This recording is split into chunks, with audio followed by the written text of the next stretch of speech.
Alright mga idol, mag-unboxing na naman tayo ng bagong parcel na dumating sa atin. Papakita ko sa inyo mga idol kung gaano kalaki to. Tingnan nyo. Ang laki, di ba? Oh, isang katawan ko to mga idol. Bubuksan na natin mga idol. Papakita ko na sa inyo kung anong klase to.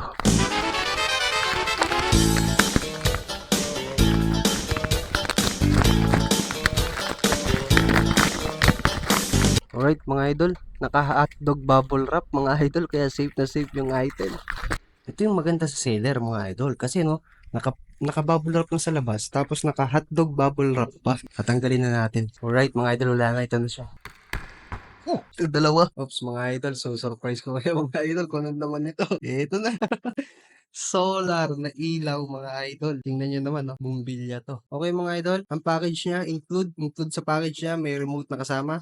May battery saka mga tools. Tapos ito ay pang-ipit. Tapos yung bracket. Tapos mga idol, yung kanyang solar panel. Alright mga idol, ito na yung kanyang ilaw mga idol. Wow, na-amaze ako dito sa itsura. So meron ting warranty card mga idol. So dalawa, buy one take one mga idol, no? Ano gagana? Testingin natin kung gagana yung universal na remote natin. On. Hindi. Yung nag-on yung kabila. So hindi siya gumana. Okay, so on natin, no? Teka, meron pa ba tong ibang ilaw? Gumana tong remote na to doon sa kabila. Oh, gumana rin yun. Ba? Okay, mas maganda tong remote na to.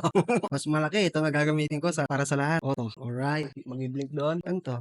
Yun, bago niyang ilaw. Yan. Uy, teka. 1, 2, 3. Tatlong klase yung ilaw niya mga idol. Power up natin. So mga idol, kung kailangan niyo ng ganitong solar lights, no? Nasa yellow basket lang natin to.